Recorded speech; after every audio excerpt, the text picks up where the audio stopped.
e vamos tratar do nosso assunto de hoje. Bom, hoje a gente vai falar da introdução à comunicação em sistemas distribuídos, certo? Vamos iniciar um assunto bastante interessante, mas que eu tive que fazer uma troca de assunto. E eu digo por quê.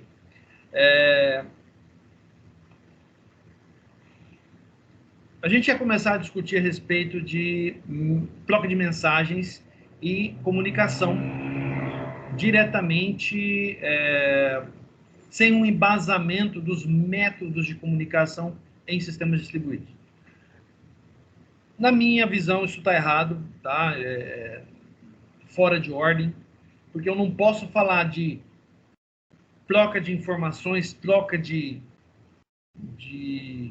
dados ou mensagens em sistemas distribuídos, sem dar um embasamento para você de como é que esse procedimento funciona, o que é utilizado para esse procedimento, certo? Então, a gente vai ver alguns conceitos da comunicação em sistemas distribuídos, tá? Em seguida, nós vamos ver algumas formas de comunicação que são utilizadas por sistemas distribuídos e, por fim, um conteúdo adicional, né, que eu vou trazer para vocês, que é algo do .NET Remote. Então, a gente vai falar sobre uma introdução, né, dos métodos de comunicação. Nós vamos falar sobre conceitos de Corba, Java RMI, DCOM, que é da Microsoft, e nós vamos ver algumas comparações entre Corba, Java RMI e DCOM, e um conteúdo adicional, né, como eu falei, de .NET Remote, que é o parte do framework .NET que se destina a trabalhar com computação distribuída, comunicação de objetos em computação distribuída. Deixa eu fazer uma breve correção aqui. Isso aqui só tem um T. Beleza. Ótimo. Vamos lá. Então, vamos ao nosso assunto, introdução à comunicação em sistemas distribuídos, né? Uma breve introdução, falando de alguns assuntos, e dando algum esclarecimento em cima do que nós iremos ver, né, nos próximos slides, né? Vamos dar uma olhada nisso aqui, então.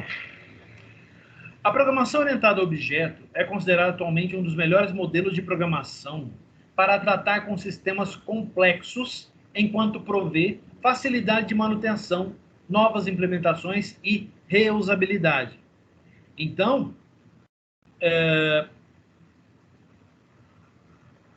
quando se fala dessas características, né, facilidade de manutenção, novas implementações e reusabilidade, a programação orientada a objeto ela sai em primeiro lugar,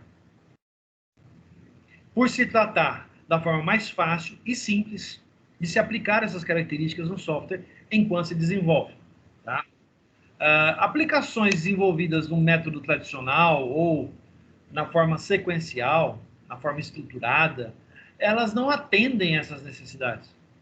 Se você precisar fazer uma modificação, por exemplo, na conexão de banco de uma aplicação estruturada, você vai ter que trocar muita coisa dessa aplicação e, por fim, você acaba desenvolvendo outra aplicação. Quando se trabalha com programação orientada a objetos, seja ela em Java, seja ela em .NET Framework, C Sharp, no caso, ou qualquer outra linguagem que dê suporte à programação orientada a objetos, nós temos a facilidade e a comodidade de poder trabalhar com essas características e outras que são o alicerce, né, os pilares, né, da programação orientada a objetos. Muito bem. Continuando. Um modelo contendo esses atributos é particularmente interessante para sistemas distribuídos, já que esses tendem a se tornar muito complexos. Nós em SD, nós estamos tendo essa visão, né? Na aula passada, em APD, a gente falou sobre programação em memória compartilhada distribuída, e ela é extremamente complexa, né? Existem várias formas da gente implementar, né, os algoritmos que atendem essa necessidade. Mas tudo que nós vimos até agora denota uma convergência para um mesmo ambiente, que seria o middleware. Tá? O middleware da aplicação, ele denota justamente essa questão de compartilhamento no barramento. E aí essa interação na forma de barramento é a melhor forma de analogia que nós temos para o sistema distribuído. Então, ele cruza todo o ambiente de rede, aonde as máquinas conectadas têm acesso e compartilham determinados recursos, memória, processamento, certo? Então, o middleware é que é o grande responsável por isso. Baseado nisso e levando em consideração as premissas que a programação orientada a objeto nos traz, nós facilmente podemos associar, né, características que temos disponíveis na programação orientada a objeto voltadas para a programação distribuída.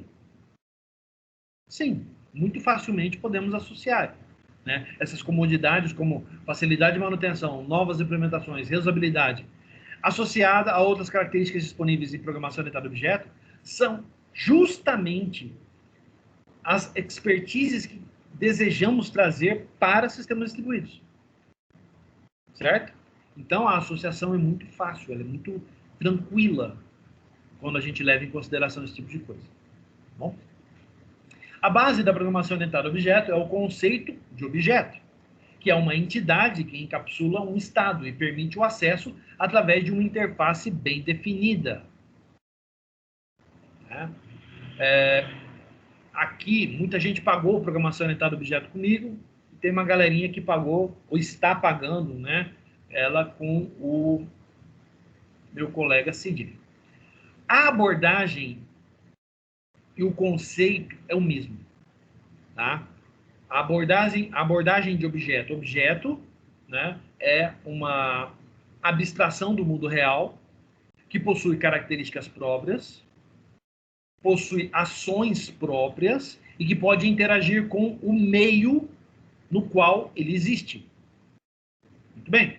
Características, as propriedades e atributos do objeto. Ações, os métodos que esse objeto pode realizar. Muito bem. Levando esse conceito ao pé da letra, fica muito interessante no que se diz respeito a sistemas distribuídos. Porque nós estamos falando de objetos que têm características próprias, no entanto, eles existem em um espaço compartilhado. Que seria um middleware onde o sistema distribuído literalmente roda. Certo? Vamos lá. Programação distribuída orientada a objeto, um outro paradigma, atenção, generaliza a programação orientada a objeto para sistemas distribuídos, entendendo o modelo de objeto como interação remota, cliente e servidor. A gente viu isso em sistemas distribuídos na aula passada, entre objetos não locais. No modelo cliente-servidor, o servidor provê acesso aos clientes para serviços específicos através de mecanismos de intercomunicação de processos, o que nós chamamos de IPC, mecanismos de intercomunicação de processos, tais como passagem de mensagens ou chamadas de procedimentos remotos. Por isso a importância de atender essa introdução e esse modelo antes de adentrarmos assuntos mais complexos. Só um instante.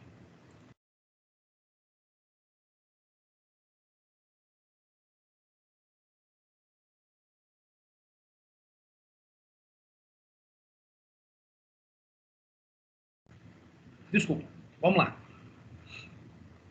Na programação distribuída orientada a objeto, um servidor de objetos encapsula um estado interno e provê o serviço para uma coleção de objetos clientes remotos. Assim como na pura programação orientada a objeto, este serviço é abstraído através da interface, ou seja, uma coleção de métodos que podem ser usados para acessar o serviço. Clientes que estão residindo em diferentes máquinas podem invocar estes métodos através da invocação de métodos remotos. Legal. Nos últimos anos, têm surgido diversos ambientes de desenvolvimento baseados no paradigma de programação distribuída orientada a objeto. Estes ambientes, entre eles os mais notáveis exemplos são Corba, Java Remote Method Invocation, ou RMI, DCOM, Distributed Component Object Model, e o conteúdo adicional, o .NET Remoting. Nós vamos falar sobre todos eles. Tá bom? Então vamos lá. Primeiro item do menu, né, do nosso menu, Corba. O consórcio OMG, que aqui embaixo aparece inclusive a nomenclatura, o texto está bem... Ai, que chato. Object Management Group, tá? Foi fundado em 1989 por 8 companhias e atualmente conta com cerca de 800 membros, com a participação dos maiores fabricantes de computadores. Esta organização não desenvolve projetos, trabalha com as tecnologias existentes oferecidas pelas companhias, pelas empresas, membros do consórcio. Este consórcio promove a teoria e a prática de programação distribuída orientada a objetos, que é chamado de OMG. Seu objetivo é definir uma arquitetura padrão e comum para que, através de diferentes plataformas de hardware e sistemas operacionais, possa ser feita a intercomunicação entre projetos. Muito bem. O consórcio OMG tem desenvolvido um modelo conceitual conhecido como Core Object Model e uma arquitetura de referência chamada OMA, ou Object Management Architecture, sobre a qual as aplicações podem ser construídas. O OMG, OMA, se propõe a definir em alto nível de abstração as muitas facilidades necessárias para a computação distribuída orientada a objetos. Está faltando um texto aqui. Muito bem. Deixa eu só mudar aqui para dar ênfase, tá? O nome disso é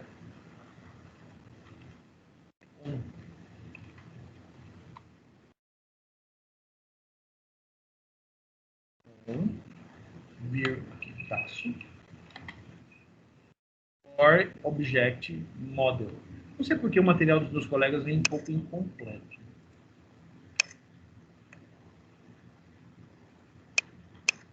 E mesmo eu tentando ao máximo revisar o material, né? Às vezes escapam umas coisinhas assim.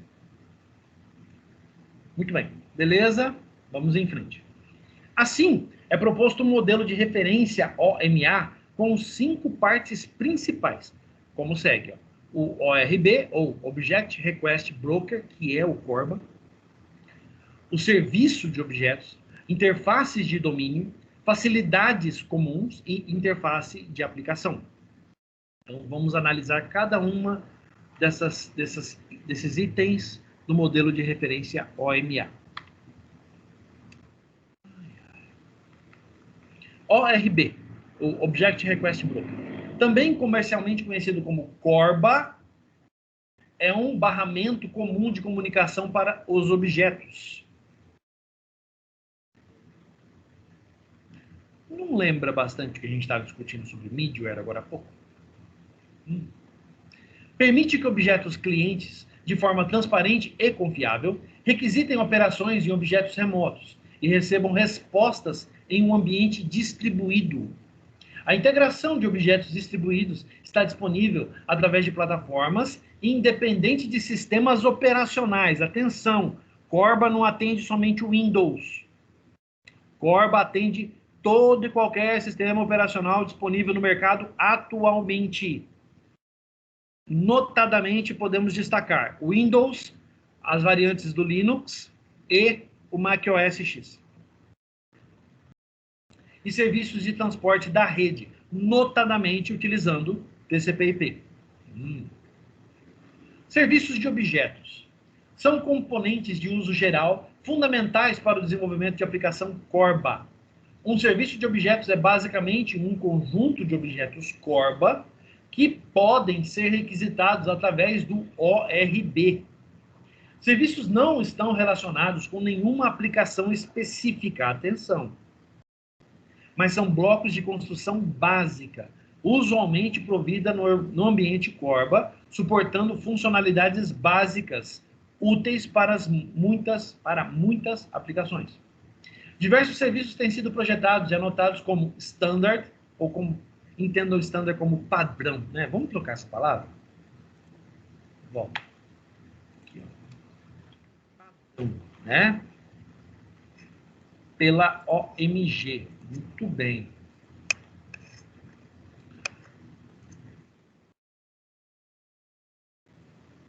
Incluindo notificações de eventos, interfaces de processamento de transação, segurança, controle de autenticação, etc. Muito bem.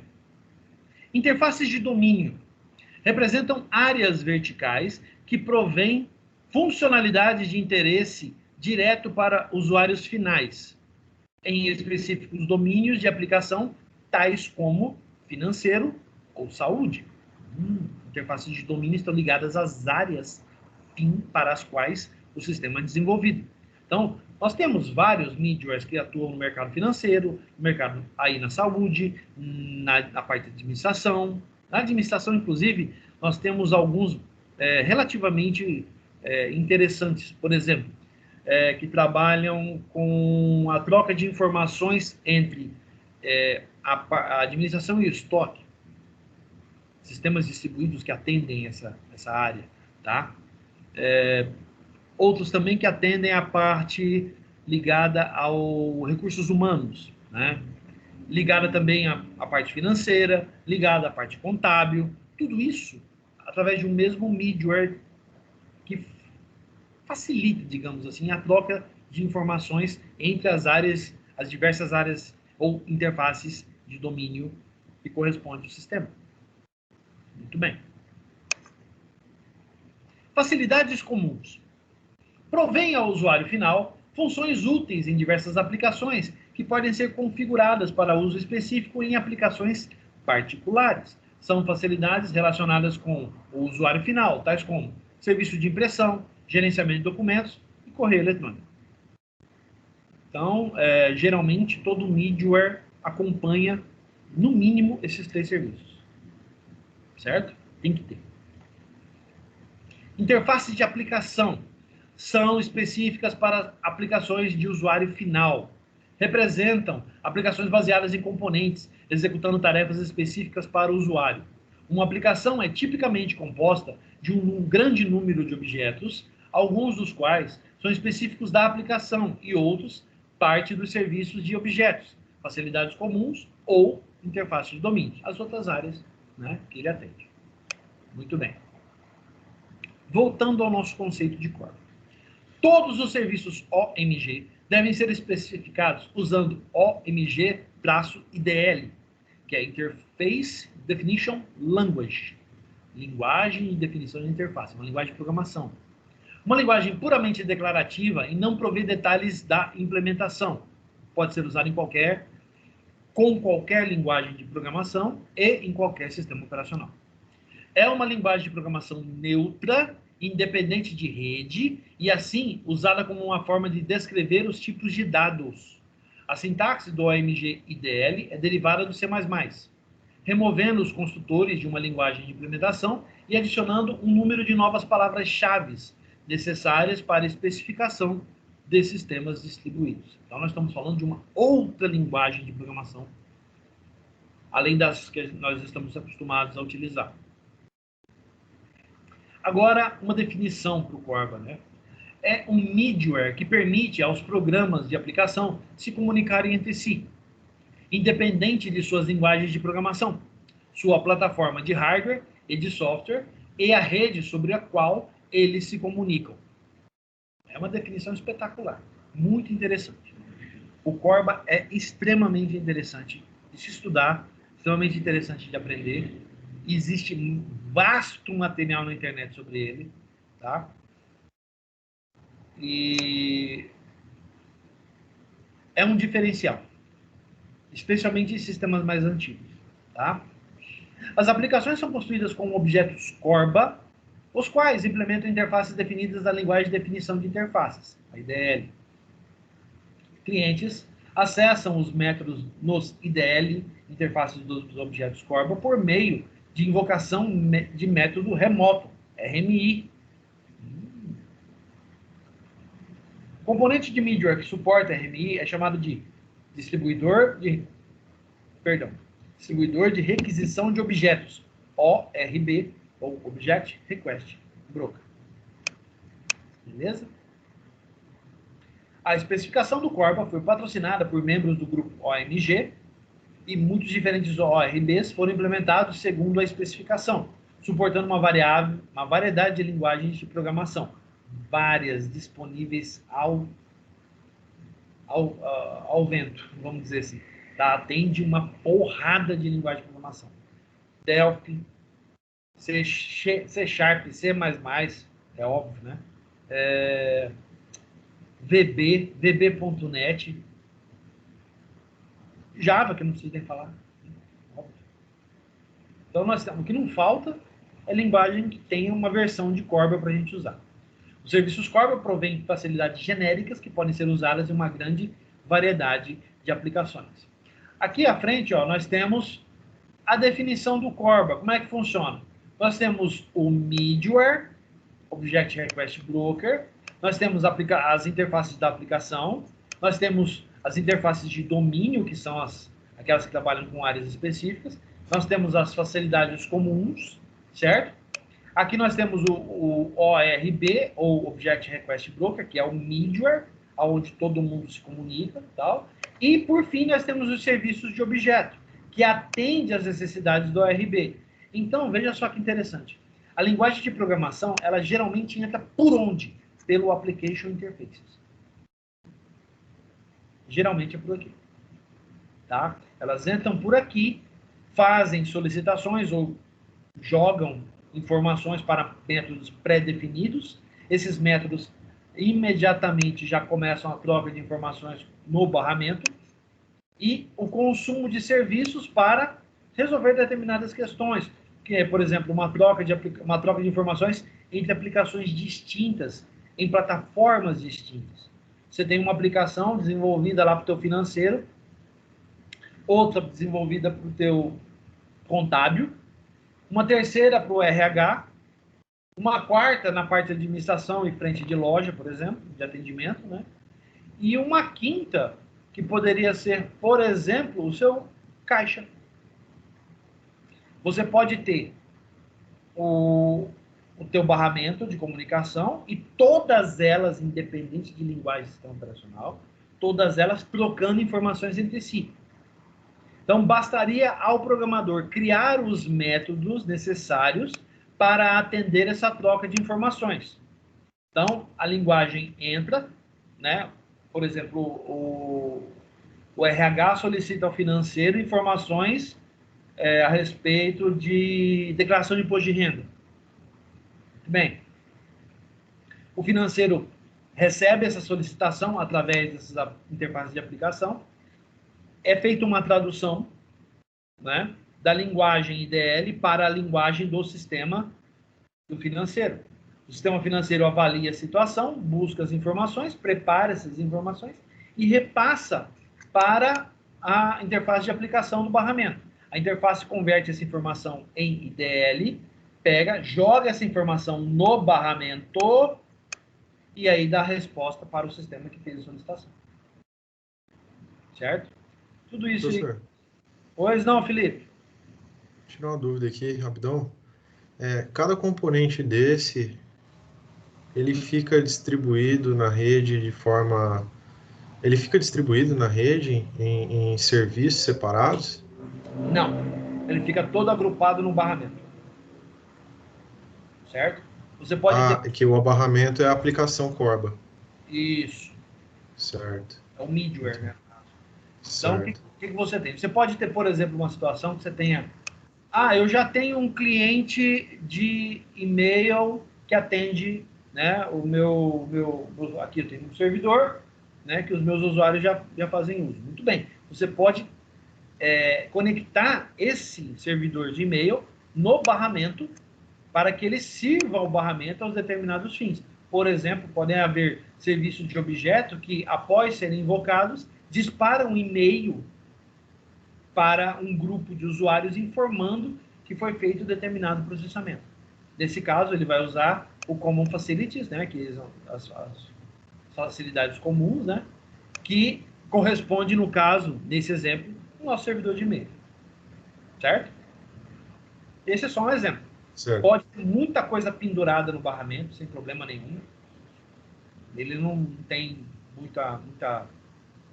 ele não tem muita dificuldade em fazer isso, tá? Mas a categoria de cada coisa aí, por exemplo, como facilities ou um domain interface, é uma arquitetura ou se trata de tipo algo que você precisa inicializar como um tipo? Então, Não, é um conjunto específico de recursos que devem estar conectados ao barramento. certo, entendi. Perfeito. Certo? Então, por exemplo, domain interfaces, você tem lá as interfaces de domínio, são as diversas áreas que nós temos disponíveis. Cada uma delas pode trabalhar com um recurso diferente, de uma forma de trabalho diferente, certo? Então, o que você faz? Você aplica esse recurso justamente para atender essa necessidade, certo? Certo, entendi. O exemplo do e-mail é um. Eu poderia ter, por exemplo, vamos supor, tem um ERP, né? Você tem um ERP já na empresa e esse ERP ele fornece as informações de RH e informações contábeis e financeiras da empresa. Muito bem. Você pode ter um sistema administrativo que não tem nada a ver com esse ERP e você pode fazer a conexão através do barramento Corba. Certo? Certo. Beleza. Gente, qualquer dúvida, assobia. Esse assunto eu sei que é complicado, tá? Então, falem na hora. Só um instantinho, eu preciso ver uma outra situação aqui.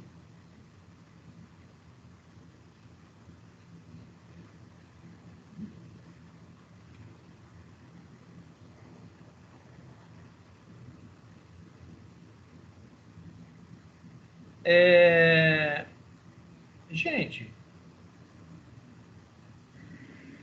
alguém manda, por favor, o WhatsApp pro Misael dizendo que ele está na reunião errada? A Gabriele tentou mandar o link aqui, mas eu acho que ele não prestou atenção.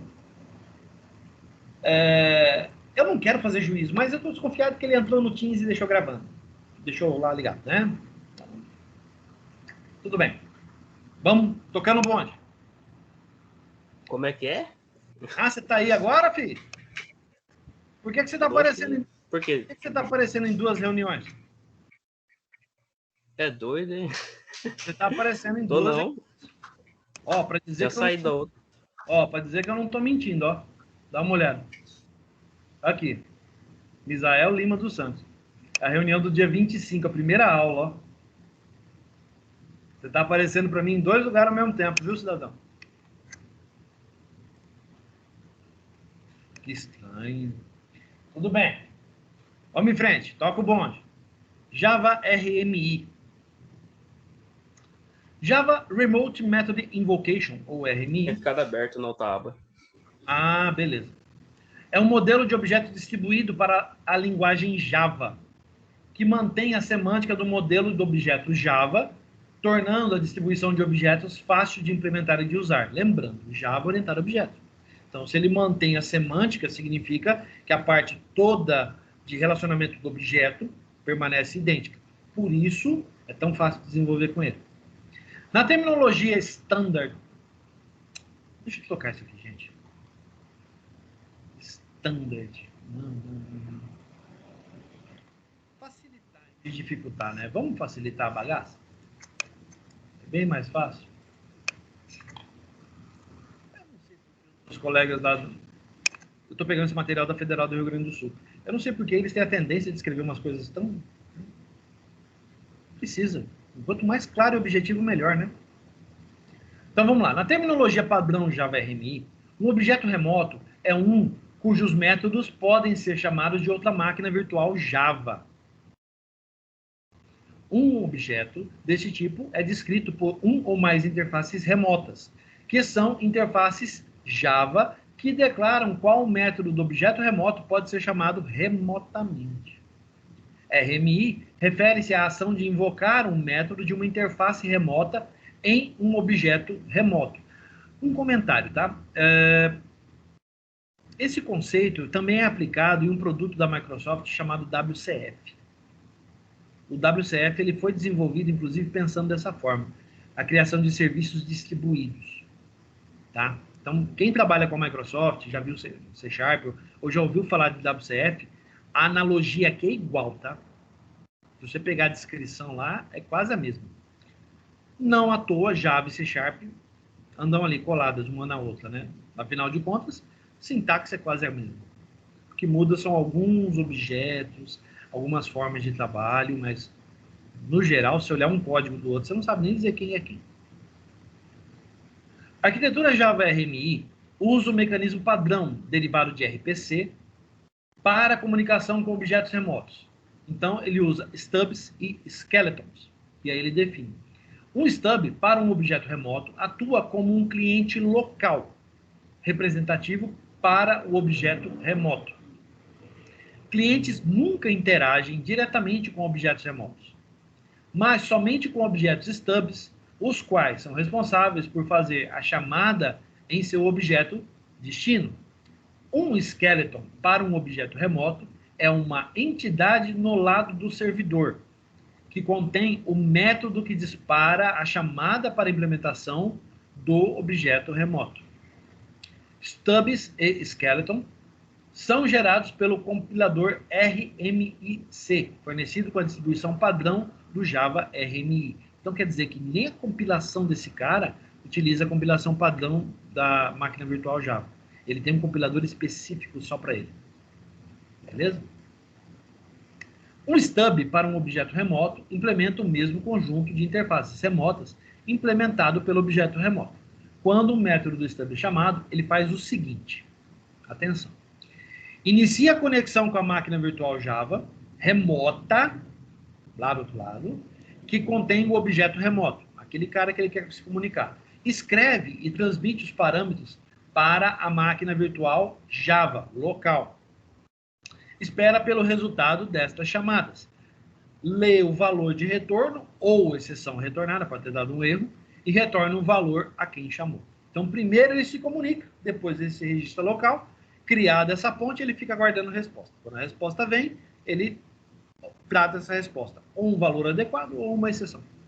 E aí ele retorna para quem chamou o método. Certo? Explicação bem sucinta, né? Gostei disso. Na máquina virtual Java, cada objeto remoto pode ter um skeleton correspondente. E aqui uma observação, ó. A partir da versão JDK 1.2, skeletons não são obrigatórios. Quer dizer, você pode ter um stub para atender o cliente, mas no servidor você não precisa propriamente ter um skeleton. O skeleton é responsável por disparar a chamada para a atual implementação do objeto remoto. Quando o skeleton recebe uma chamada, ele faz o seguinte, atenção. Lê os parâmetros para o método remoto, chama o método na implementação do atual objeto remoto e transmite o resultado para quem chamou. Então, ele faz, às vezes, no servidor para gerenciar a comunicação. Chega, chama o método da implementação, né?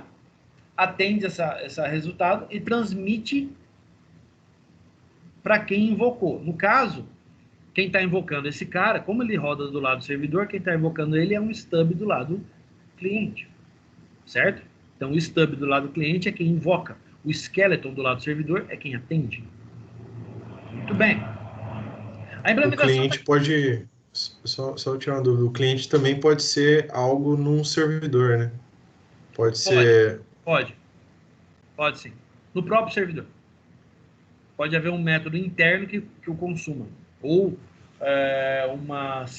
pode haver uma segunda máquina virtual Java rodando. É muito difícil, mas pode haver, tá? E ela pode fazer comunicação com a primeira.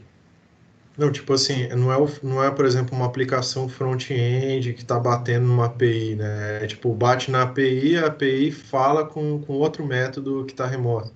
Isso. Exatamente. Perfeito. Não se... Ó, muito cuidado, tá? Isso aqui não é desenvolvimento web ou de web APIs. Ou de APIs. Não. Isso aqui é outra coisa, tá? O barramento formado no Java RMI, ele tem o lado cliente e o lado servidor. O lado cliente e servidor pode estar na mesma máquina? Pode. Mas não se trata do consumo de serviços feitos pela API, como a gente faz, por exemplo, com HTTP. Né? A gente tem métodos lá, get, put, post, delete, do lado cliente, que consome, né, uma informação no servidor. Tá, mas aí é outra coisa. Lá não tem barramento, lá é um servidor HTTP atendendo. Agora, o que tem por trás do servidor HTTP, aí a conversa é outra.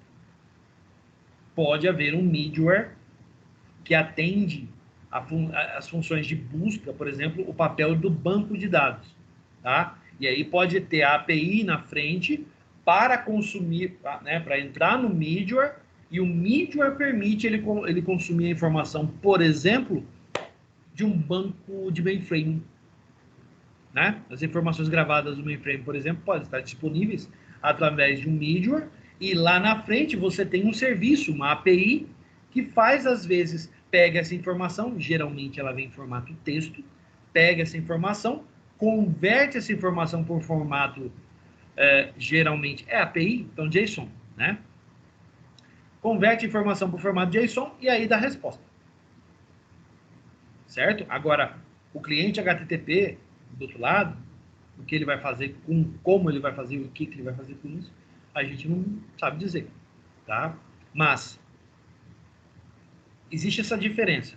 Você está ali do lado, você está na sua máquina, você está consumindo uma API, beleza, você está batendo um servidor HTTP. Agora, o que tem por trás desse servidor HTTP, você não sabe. Inclusive, essa é uma característica do sistema distribuído, né?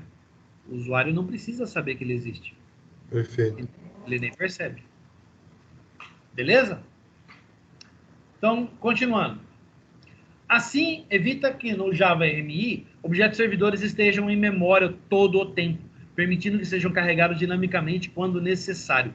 Carga dinâmica. Não é aquela coisa que é alocada logo lá no começo do programa, fica rodando o tempo todo lá. Não. É muito ao contrário, tá?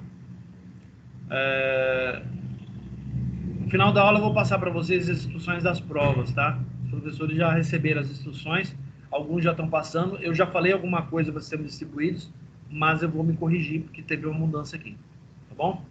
Então, no final da aula eu devo passar isso para vocês. Atenção. A ativação é completamente transparente e está representada na figura a seguir. Dá uma olhada aqui. Aqui é o Java RMI. Então, você tem o stub do lado do cliente, lá o objeto cliente, né? E aí você tem o gerenciador de referências remotas. Então, você tem o Java RMI aqui, você tem o Java RMI aqui. Só que um lado é cliente, o outro é servidor. Beleza? A camada de transporte RMI, notadamente TCP/IP, tá? Então, as invocações são feitas de uma máquina para outra, só que você tem um stub do lado do cliente que vai atender as necessidades dele. E você tem um skeleton do lado do servidor que vai atender esse stub. Então, essa comunicação aqui entre eles, ela é constante no caso de consumo de dados, por exemplo. Tá? Se for, por exemplo, uma troca de informação aleatória ou esporádica, digamos, né? Se for uma troca de informação esporádica, isso vai acontecer de vez em quando. Certo? Então, e por acontecer de vez em quando, esporádico, significa o quê? Significa que isso aqui não fica instanciado o tempo todo. Ele só existe a partir do momento que você precisa dele. Disparou, fez a pesquisa, deu retorno dos dados, morreu esse cara aqui e morreu esse cara aqui. Ele só volta a ser instanciado novamente quando precisa. Então ele não fica rodando o tempo todo. Certo? Mais um conceito que nós trazemos de orientação a objeto. Você não precisa criar a instância do objeto e deixar ele permanecendo o tempo todo em memória. Não, você cria, usa e depois apaga ou destrói, né? No caso da programação orientada a objeto. Né? Muito bem. Vamos seguindo. DCOM, modelo da Microsoft, tá? É Distributed Component Object Model. O modelo de objetos componentes distribuídos, ou DCOM, é o padrão adotado pela Microsoft para a distribuição de objetos.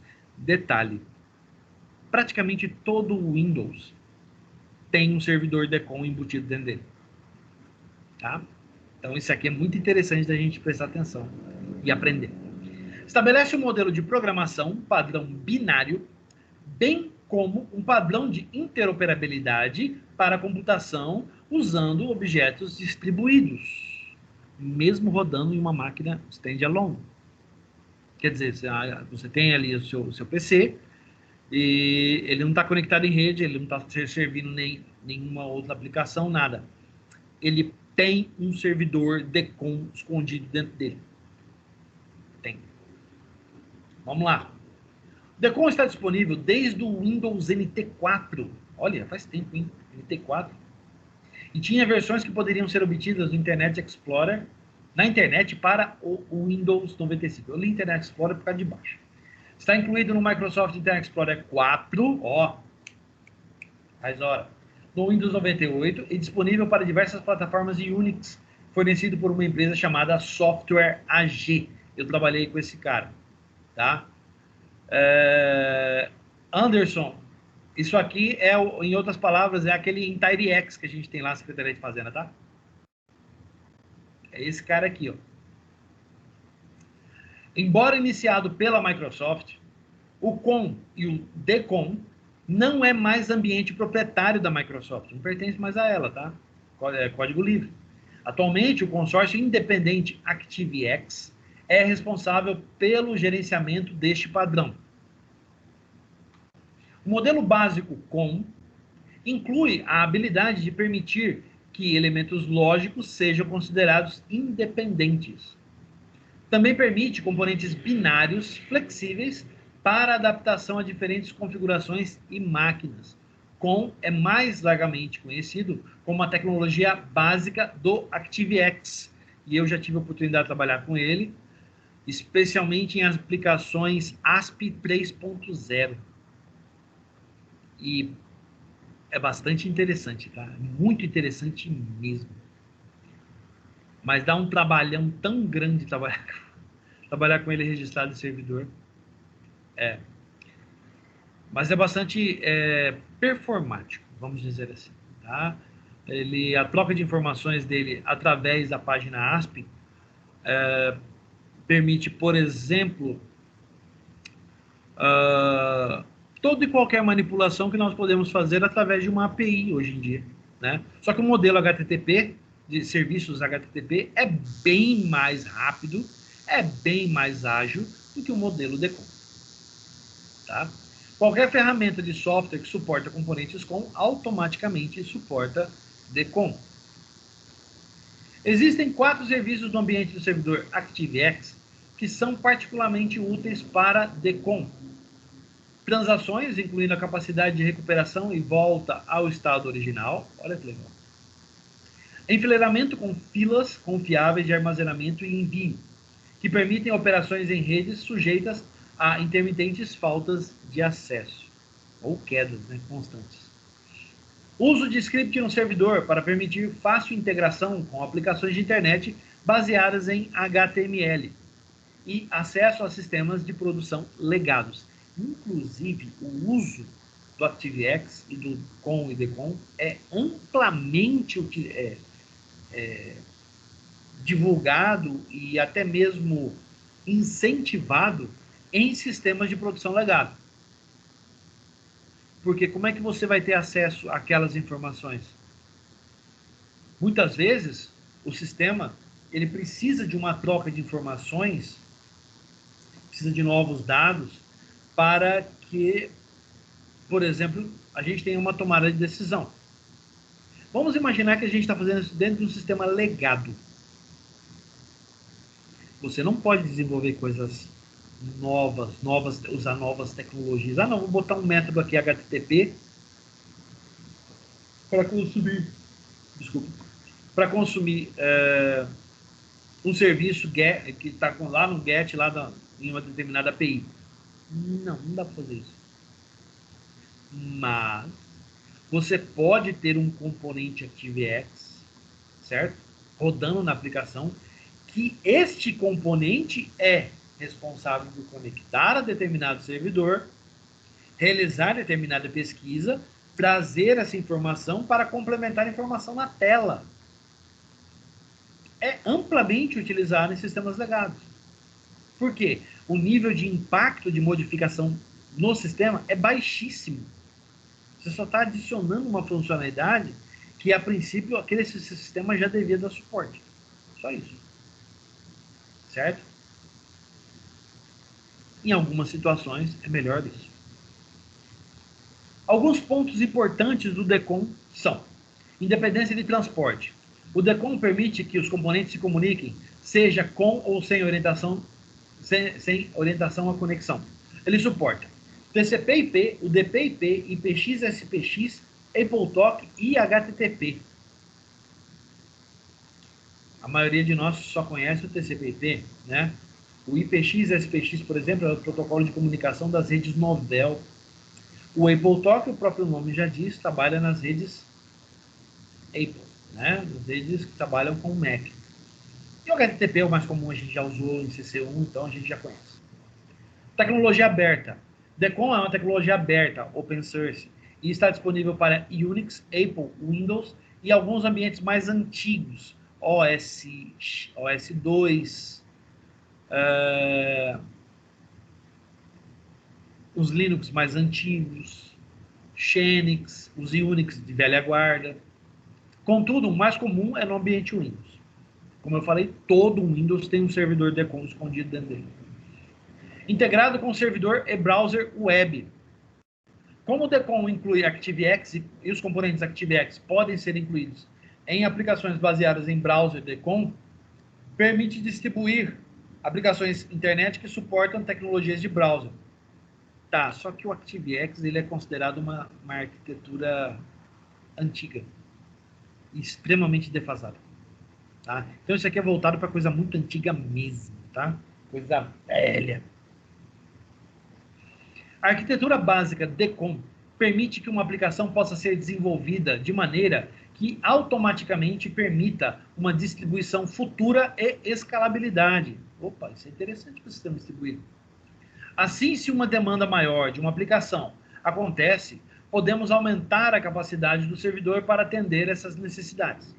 Entretanto, se instalarmos um novo servidor e a aplicação estiver no padrão DECOM, poderemos distribuir a execução, sendo que na parte da aplicação poderá rodar no servidor antigo e parte no novo servidor. Então, é possível uma mescla de tecnologias, né, a nível de hardware, mas nós entendemos que no modelo atual da tecnologia, os serviços HTTP atendem bem melhor. Aqui a gente está tratando uma tecnologia muito defasada, coisa muito velha. Tá? Para se comunicar com um componente que não seja local, DECOM emprega um mecanismo de comunicação interprocessos, que é completamente transparente para a aplicação.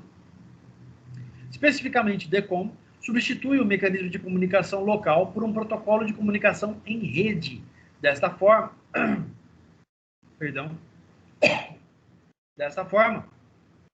DECOM permite independência e transparência de local para a aplicação. Aqui a gente tem um modelo, tá, de aplicação DECOM trabalhando com comunicação em rede local. Tá? Então, o que nós temos aqui? Atenção. Nós temos a aplicação cliente, né, que dispara uma solicitação através do OLE 32, que é o servidor ActiveX que a gente tem no Windows. Esse cara dispara uma ativação remota do SCM, que é o protocolo por trás do DECOM, né, que trabalha essa comunicação. E isso imediatamente já cai na rede. Essa rede pode ser uma rede que dê suporte, ou que tenha suporte ao protocolo DECOM. O DECOM atende TCP/IP, o DP/IP, IPX/SPX, IPOTOC ou HTTP. Então, qualquer tipo de rede pode atuar aqui nesse meio. Dessa sim. Imediatamente nós temos aqui, né, o atendimento aqui através do nosso servidor DECOM, tá? Que cai no componente, o qual é responsável por levantar todas as informações e dar a resposta adequada no formato que o nosso cliente está pedindo. Vamos imaginar que essa comunicação seja, por exemplo, um sistema de... Vamos pensar um sistema de supermercado. Os caixas, tá? Eles todos utilizam tecnologia moderna, tal, tudo mais. Mas vamos imaginar que o controle de estoque seja um sistema um pouco mais antigo. Se existe consistência nesse estoque, baseada no que sai através do sistema de caixa, o sistema deve transmitir essas informações para o sistema de controle de estoque através de uma interface DECOM. Então, esse sistema, ele abre uma conexão através do ActiveX, repassando uma solicitação ou transferindo uma informação para este servidor.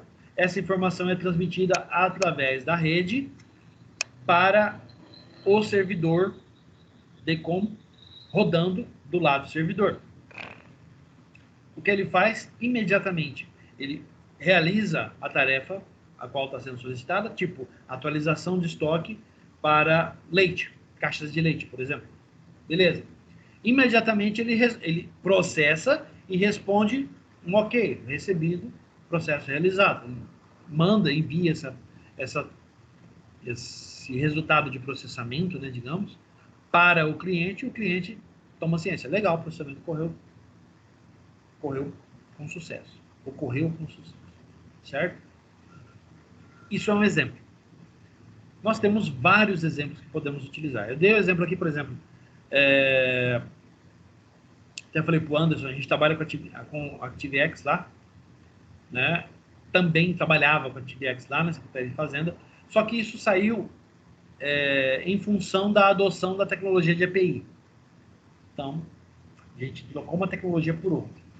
Sei, até certo ponto, que existem sistemas antigos que a gente trabalha com isso. Tá? Mas não sei até onde isso vai. Eles devem ter fornecido uma atualização, coisas do tipo. Mas era um sistema antigo, tá? E a troca de mensagem entre eles é feita em cima de um protocolo? Tipo texto, bytes, como é que funciona? Binário. Byte. Ele manda uma sequência de byte e o outro servidor ele lê os bytes e traduz em texto, para poder armazenar num banco, por exemplo. Sim, se essa for a função específica desse cliente para esse servidor, certo? Seria isso.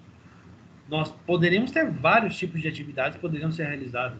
Coisas que a gente faz com o servidor HTTP, a gente pode fazer aqui. No entanto, hoje, com os serviços HTTP, que são baseadas nas APIs, isso aqui caiu em desuso. A tecnologia é muito antiga, tá? Mas funciona. Vamos em frente? Vamos fazer algumas comparações entre o Corba, o Java RMI e o DECOM, tá? Quando se avalia Corba, Java RMI e DECOM, encontramos os seguintes pontos-chave. Corba, DECOM e Java RMI permite que objetos clientes requisitem a execução de operações de objetos servidores distribuídos. É algo comum entre os três, tá? Essas operações são parametrizadas e detalhados os mecanismos de passagem de parâmetros são especificados. As três trabalham da mesma forma. Tá? Corba, DECOM e Java RMI Todos usam uma forma de referência para identificar objetos servidores de forma transparente quanto à localização. Objetos Corba são identificados por referência ao objeto. Objetos com são identificados por ponteiros de interface. E objetos Java RMI são identificados por referências de falta.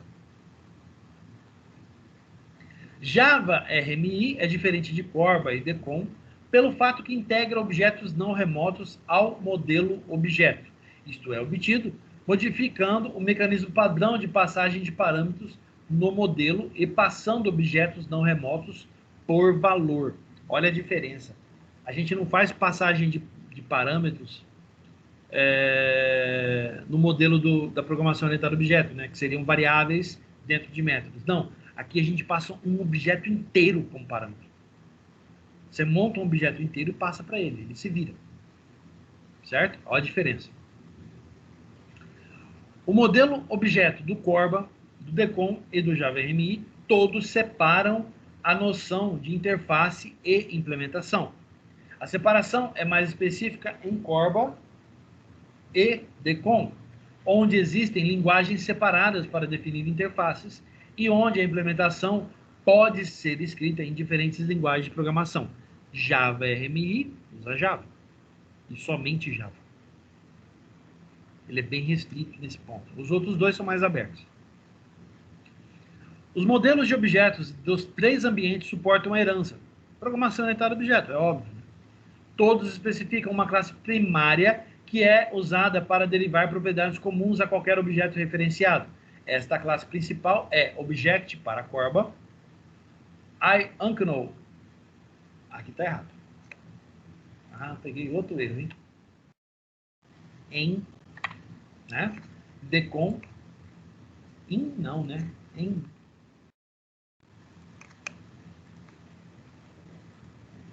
Legal. Vamos lá? Então, essa classe principal é Object para Corba, IUncno é uma interface em Decom e Remote em Java RMI. Beleza. Lembrando que o Java tem uma feature bastante questionável quanto à questão de herança. Java aceita herança múltipla, coisa que as outras linguagens de programação orientada a objeto não aceitam. Isso é questionável. Por quê? Quando eu digo questionável, essa herança ela pode ser benéfica ou ela pode ser prejudicial. Depende da forma com a qual foi estruturada as classes Py. Tá? Então, para o bem ou para o mal, o Java tem isso. Tem que tomar cuidado quando estiver programando. Nos present O Java não aceita, não. Aceita herança múltipla. Java é a única linguagem de programação orientada a objeto que aceita herança múltipla. Não é C++, professor? Não. Aí que tá. C++ não aceita herança múltipla. Java é a única. Tá? Isso é para quebrar a cara da gente quando a gente geralmente sai defendendo a linguagem de programação. Por isso que eu tomo muito cuidado com esse lance de xiita, né? Ela é uma das poucas linguagens de programação que aceita, se não a única atualmente que aceita herança múltipla. Tá? C# não aceita. Nenhuma linguagem .NET aceita. Vamos por aí. Então, não é só C#. Quando eu digo nenhuma linguagem .NET, são todas aquelas que trabalham abaixo do .NET Framework. C# é a única delas que é 100% .NET, ela foi criada para o .NET e ela não trabalha com herança múltipla. Vamos lá, outras linguagens. Delphi não aceita herança múltipla. Delphi Language, né? Ou vamos voltar, Object Pascal, que era a linguagem original do Delphi, também não aceita herança múltipla. Tá? Então, Java é a única. Atualmente, inclusive, nem Python aceita herança múltipla. Tá? Vamos continuar. Todos os modelos de objeto têm suporte para tratar com falhas durante a requisição de objetos. Todos eles. Então, todas as 3 atendem, têm um tratamento específico para falhas durante a requisição. Todas as 3. o mecanismo é diferente para cada uma delas, tá? O que eu posso te dizer é que Corba e DECOM atendem um mecanismo de exceções. O Java tem um mecanismo próprio dele, também de exceções, mas difere dos outros dois a forma de tratamento. No caso do Java, o que difere é, assim como o C#, você pode ter o objeto inteiro que deu problema na pilha de exceções, ou você pode ter apenas as variáveis que compõem o objeto. Os outros dois trabalham apenas com as variáveis. Então, existe uma diferença bem grande aí, tá? Todos os modelos de objetos são estaticamente de um tipo de variável, e suportam uma forma restrita de polimorfismo. Atenção! Apesar de fazerem uso da programação orientada a objeto, eles suportam uma forma restrita de polimorfismo. Então, não dá para aplicar aqueles conceitos que a gente utilizava, por exemplo, em C# ou C++, dentro de um ambiente como esse. Não, ele não aceita. Ele é restrito. Então, tem algumas restrições quanto ao tipo de polimorfismo executado. Em todos os modelos é possível associar um objeto a uma variável de diferente tipo, desde que o tipo da variável estática seja um supertipo do tipo do objeto dinâmico. Aí a restrição. Nós não temos essa restrição em C# ou em Java. Não temos, não precisamos nos preocupar com isso. Já os três modelos, inclusive o Java RMI, possuem essa restrição, digamos. Tá? Em todos os três sistemas de middleware, tem-se geradores para os clientes e stubs no servidor para implementar a camada de apresentação. Corba usa stubs no cliente e implementa skeletons. Decom usa interface proxy e interface stub.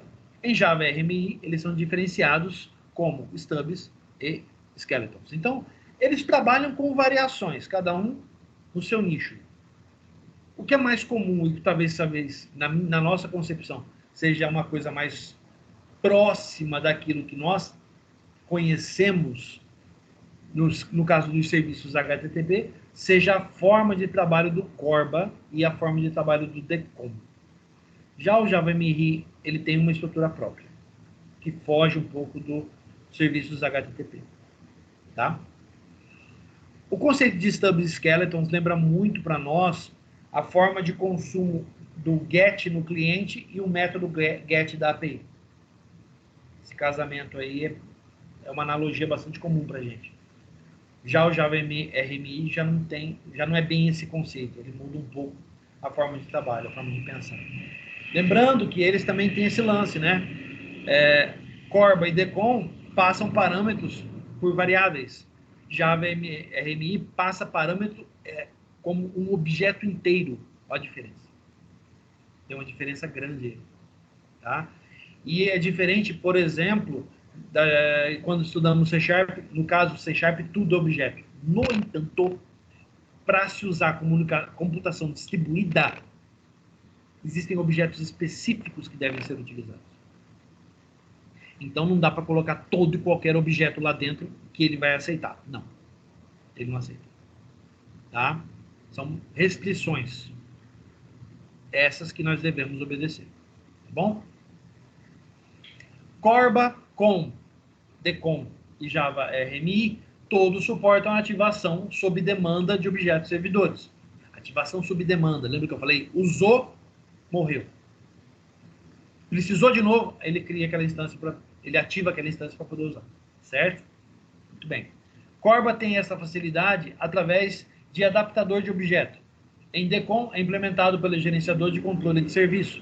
E em Java RMI, o ativador implementa esta ativação. Java trabalha mais análogo à linguagem de programação. Certo? Então, digamos que a criação da instância do objeto que vai atender aquela necessidade, no Java é mais próximo daquilo que a gente está acostumado a trabalhar. Os outros dois têm um mecanismo que cria isso. Então você não precisa se preocupar com isso. Isso tem um lado positivo e um lado negativo. Se você não precisa se preocupar com isso, é por conta dele, ele que se vire, inclusive com a questão de destruição, né? Os destrutores desses caras. Então, só que se você tem situações em que você gostaria de controlar o comportamento do construtor, aqui você não pode aplicar isso, exceto em Java RMI. Aí você pode. Certo? Os outros dois não permitem isso. Aí é um problema. Muito bem. E agora, vamos dar uma olhada no conteúdo adicional, né? Que eu não coloquei nos comentários, porque o material da Federal do Rio Grande do Sul trata exclusivamente mecanismos open source, tá? Esse material que eu vou trazer para vocês agora, eu peguei com o pessoal daqui de Campo Grande, tá? O pessoal que trabalha com a EasyNet. Então, esse é um material que eu consegui com um colega, tá? Material oficial da Microsoft, que dá um resumo e uma visão do que é. Porque se a gente fosse falar... Se a gente vai falar dele, a gente ia perder aqui uma semana falando dele. Ele é muito grande. Tá bom? Então, vamos lá. O MS.NET Remoting é uma interface de programação de aplicações da Microsoft. Nele, os aplicativos têm comunicação com sistemas remotos, utilizando protocolos de comunicação HTTP e TCP. E as informações podem trafegar em modo SOAP, Simple Object Access Protocol ou binário. Entendam como modo SOAP a possibilidade de trocar informações usando XML.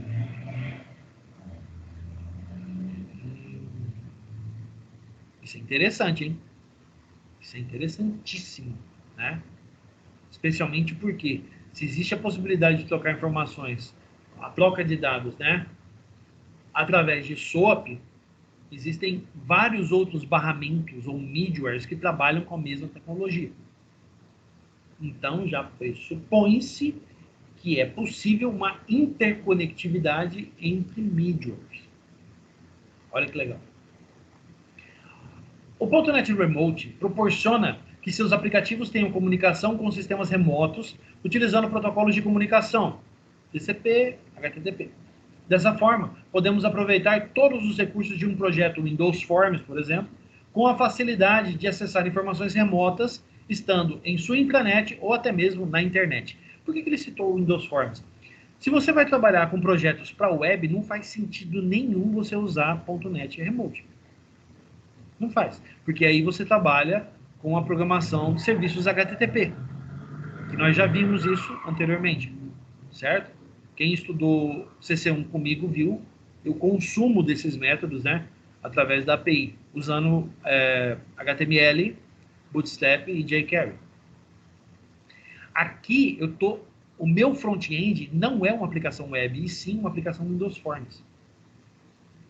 Tá? É uma aplicação para rodar exclusivamente no Windows, é uma aplicação Windows. Tá? Não faz sentido você utilizar na Remoting quando você está trabalhando na web. Assim como também não faz sentido usar nenhum dos middlewares que a gente citou aqui, nenhum desses produtos que nós citamos, se você vai trabalhar com uma aplicação web cliente para acessar um servidor. Não. Agora, do lado do servidor, aí a conversa muda. Aí a conversa é outra. Você pode utilizar? Pode. Inclusive, eles incentivam o uso. No caso de ambientes heterogêneos. Se todo o ambiente é Microsoft, não faz sentido nenhum. Né? O servidor de aplicações é um HTTP, é um IS. Beleza. Seu servidor de SQL é o SQL Server. Muito bem. Vamos supor, você usa um CRM da própria Microsoft, Microsoft CRM, que tem embarcado dentro dele o Microsoft ERP. Então não faz sentido. Ou você usa o Microsoft Dynamics 365, que é a fusão dos dois para a web em ambiente corporativo. Entende? Não faz sentido nenhum. Você está trabalhando... O teu ambiente não é heterogêneo. O teu ambiente é homogêneo. Então, se é homogêneo, vou trabalhar com as tecnologias disponíveis. Quais são elas? Os serviços HTTP. Acabou. Todos esses que eu citei, inclusive o SQL Server na versão nova, tem suporte para serviços HTTP. Professor, Fala, Felipe. agora, por exemplo, você usando um barramento que conecta o serviço, permite chamada remota, você pode, por exemplo, ter uma aplicação em Java chamando outra em Python, sem ter o overhead de transmitir um payload em JSON, né, via HTTP, né? Pode. E isso é bem legal. Pode, mas aí, então, aí cai na situação do heterogêneo, né? Mas eu vejo uma utilidade nisso, porque se você for transmitir via rede HTTP padrão, você tem ali a necessidade de criar um servidor HTTP nas duas pontas e transmitir ele via HTTP. E aí envolve todos os problemas do HTTP, né? Agora, se tudo está conectado no barramento, você pode ter duas aplicações de tecnologia distintas, por exemplo, cada uma usando o potencial que ela funciona para processar e comunicando via esse barramento único, né? Com procedimentos remotos chamando. Então, mais uma vez, na situação do heterogêneo. Porque se você tem uma situação assim, aí você tem que levar em consideração, por exemplo, você precisa de um conjunto servidor para atender a sua necessidade, onde vai rodar esse middleware. Certo. Muito bem, isso aí tem que entrar na conta. Né? Vamos imaginar que trata-se de um ambiente extremamente heterogêneo. Nesse caso, levando em consideração as possibilidades e os servidores de hospedagem disponíveis hoje, o uso de serviços HTTP é muito mais incentivado do que o modelo middleware baseado, né, em heterogêneos.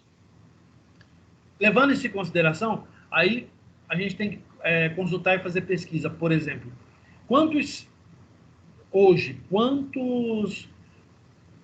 mecanismos de hospedagem disponíveis hoje nós temos para atuar com um ambiente heterogêneo usando middleware? Não lembro de nenhum de cabeça. Certo. Aí você faz a comparação. Quantas hospedagens HTTP tem disponíveis hoje no mercado? Certo. O case que eu pensei em usar, por exemplo, isso, para trazer um exemplo real, por exemplo, um servidor que roda regras de antifraude bancárias, por exemplo. Que ele tem que processar diversas regras em sequenciais. E, por exemplo, o Python, ele funciona melhor para processar esse tipo de dados massivos em sequência. E aí, por exemplo, assim, a gente precisa chamar um serviço em Python numa aplicação que tem uma regra de negócio que está em Java. E aí, esse serviço em Python, se você chamar, por exemplo, erguer um servidor Python que processa Python dentro do Java, ele não tem tanta performance. É bem melhor chamar um Python nativo. Só que para fazer isso do Java, você teria que fazer isso via HTTP. Então, erguer no servidor, criar um servidor Python, e aí o Java chama o Python via HTTP, ele processa e devolve a resposta. Só que talvez, pelo menos assim na minha cabeça, eu achei que talvez poderia melhorar ainda mais a performance se o servidor Java invocasse o Python via procedimento remoto. Mas foi uma hipótese, eu não sei. A gente teria que analisar. Isso é um case de estudo bastante interessante, mas a gente teria que analisar isso em laboratório para chegar a uma conclusão, tá? Mas Legal. eu não tenho informações suficientes para te dizer se a performance melhoraria ou não. Isso aí a gente teria que testar mesmo, tá? Legal. Vamos continuar aqui. Para que processos troquem informações, cria-se métodos com parâmetros e retornos de funções. Para que esses objetos possam trafegar, eles devem ser serializáveis. Dessa forma, o objeto, então, é serializado e enviado em um formato definido para que seja transformado pela rede até seu devido destino. A figura seguinte mostra a comunicação a objetos. Então tá. Esse objeto serializável, na verdade, em C#, é você pegar uma classe e dizer que essa classe, uma vez serializável, as informações dela podem ser convertidas para XML. É isso. A grosso modo, é isso. Então, já denota que a opção do SOAP é a opção principal nesse caso. Primeira informação interessante. Aqui que a gente tem? A gente tem uma aplicação cliente num domínio, né? Nós temos aqui nosso objeto cliente que deseja obter informações de um servidor ou trocar essas informações. Por exemplo, eu gostaria de obter informações de processamento de determinadas requisições que o servidor está atendendo, mas eu não quero chamar os mesmos métodos. Eu preciso de um método que me retorne essa informação de maneira que o usuário não perceba. O que eu posso fazer nesse caso? Eu crio um cenário cliente usando remoting, e esse remoting busca essa informação lá no servidor, que tem um método específico para atender justamente esse consumo. Este método não é um método de API, por exemplo. Não, ele é um método que fica escondido atrás. Ele atende exclusivamente o canal de comunicação remoto que é criado entre a aplicação cliente e a aplicação servidora. Então, não se trata de um serviço HTTP. Não é. Aqui ele pode estar atendendo aqui serviços HTTP. Get, put, post, delete. Ele pode estar atendendo. Pode se tratar de um servidor HTTP, um IS da vida. No entanto, ele pode também ter, na porta de trás dele aqui, backdoor, ele pode ter métodos que atendam invocações remotas para, por exemplo, obtenção de informações de performance. Ele pode. Inclusive, eu já vi sistemas assim. Faz sentido. Eu já vi sistemas, por exemplo, que trabalham com monitoramento de informações de performance do servidor. Quantas requisições foram atendidas em determinado período de tempo? Anderson, por um acaso eu estou falando algo que você desconheça? Não, né? Acabei de citar um exemplo aí famoso lá dentro. Só que é interessante, ele não usa... O servidor não é um servidor .NET Remote, né? Não é um servidor IS que tem o .NET Remote instalado. Não. Nesse caso, é um servidor JBoss. O servidor JBoss é uma aplicação Java. Porém, o servidor JBoss possui uma porta de atendimento, vamos dizer assim, baseada em SOAP. Então, quer dizer que a requisição SOAP pode chegar até ele, o servidor pode realizar a consulta, obter a resposta e dar retorno no formato SOAP. A aplicação que está consumindo é uma aplicação .NET. Interessante, né? Bastante interessante. Estou falando de um ambiente heterogêneo, mas que possui certas filters que podem ser utilizadas. SOAP é uma delas. O JBoss atende requisições SOAP. Então, o programador criou um backdoor lá para atender justamente essa parte. Então, eu mando um método que informação ele retorna para mim a quantidade de notas processadas. Pronto, Anderson, falei. Quantidade de notas processadas em determinado período. Ou, no caso, se não me falha a memória, a situação atual, o status atual de processamento do servidor.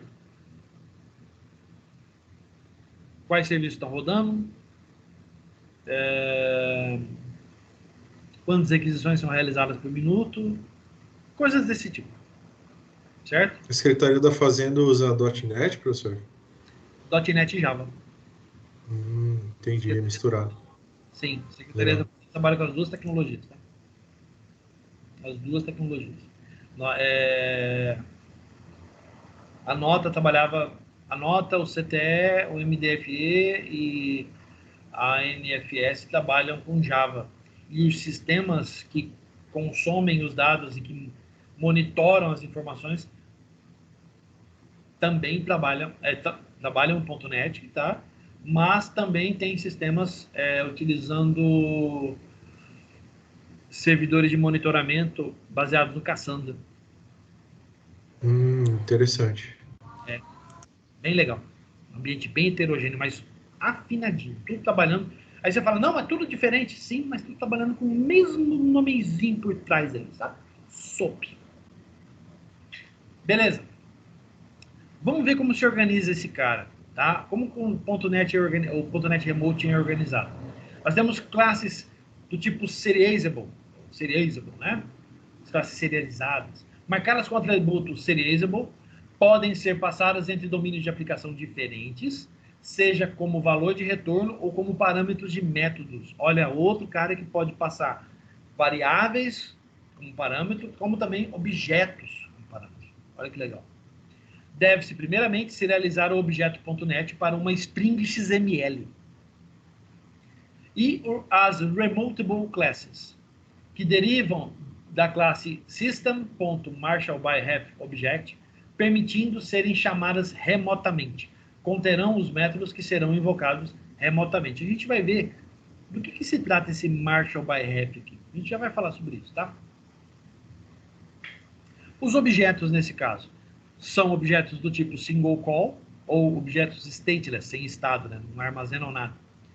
Criados automaticamente a cada invocação do método e permanecem instanciados apenas durante a duração do método. O cliente pode manter e utilizar a mesma referência, no entanto, cada chamada resulta na criação de um novo objeto. Possuir um menor overhead, já que não consome recursos do servidor quando não estão sendo utilizados. Em outras palavras, só se instancia quando se usa e após o uso, ele morre. Certo? Então não fica lá consumindo muita coisa em memória, não. Realiza a tarefa, responde os dados, morreu a aplicação. Singleton, os objetos stateful, compartilhados por todos os clientes. Independentemente da quantidade de clientes, existe apenas uma única instância de objeto remoto. Aí vai o nome singleton. Quem fez orientação a objeto comigo sabe do que eu estou falando. Isso aqui é um design pattern famosíssimo, né? Este modo deverá ser utilizado somente em casos onde os componentes realmente necessitem compartilhar informações sincronizadas. Um único objeto que é consumido por todo mundo. Por exemplo, conexão de rede. Conexão de banco, né? Não de rede. Conexão de banco. É o mesmo banco, todo mundo vai consumir. Sobe um singleton, todo mundo consome ele. Tá bom. Necessidade da criação de estruturas de controle de concorrência, como semáforos. É necessário, é necessário. Passei isso aqui essa semana para os calouros, lá em sistemas operacionais. Sérios problemas poderão ocorrer quando um dado é modificado simultaneamente. A gente já discutiu isso, inclusive, também em sistema distribuído, né? Essa possibilidade. E na aula passada falamos também em memória compartilhada distribuída, né? Que dados podem ser comprometidos, né? Quando trabalhando em instâncias diferenciadas. Então a informação sobe para o barramento de memória. Lembra disso? Na aula passada a gente teve essa explicação. A informação sobe para o barramento de memória e somente aquele servidor trabalha com ela. Certo?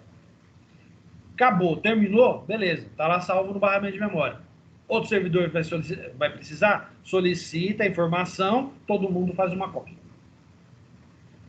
Só que a cópia de todo mundo é somente leitura. Somente esse servidor aqui é que vai trabalhar com aquela informação. Na aula passada a gente discutiu isso. E os objetos Client Activated. O nome já diz tudo, né? Sendo que existe uma instância separada para atender cada cliente. São objetos que são criados apenas com a ativação do cliente. Certo? Eles só são invocados quando o cliente faz a chamada. Existem objetos que podem existir no servidor sem invocação de cliente, professor? Existem. No entanto, é daquele modelo. Instanciado, trabalha, acabou o trabalho, morreu o objeto. Dessa forma. Certo? No caso do .NET, o Garbage Collector, que é o responsável de ir lá e limpar tudo isso da memória. Aí vai de cada administrador dos servidores definir o tempo de execução desse cara. Geralmente é 30 minutos. mas eu já vi casos de rodar em questão de poucos minutos. 5 minutos. A cada 5 minutos ele rodava. Já vi situações assim. Bom? No .NET Remote, nós temos duas formas de transporte de objetos. Lembra que a gente ia falar agora justamente sobre isso? O Marshall by Value e o Marshall by Ref. By Value e by Ref é um conceito muito comum para quem trabalha com .NET. Então vamos lá. Marshall by Value.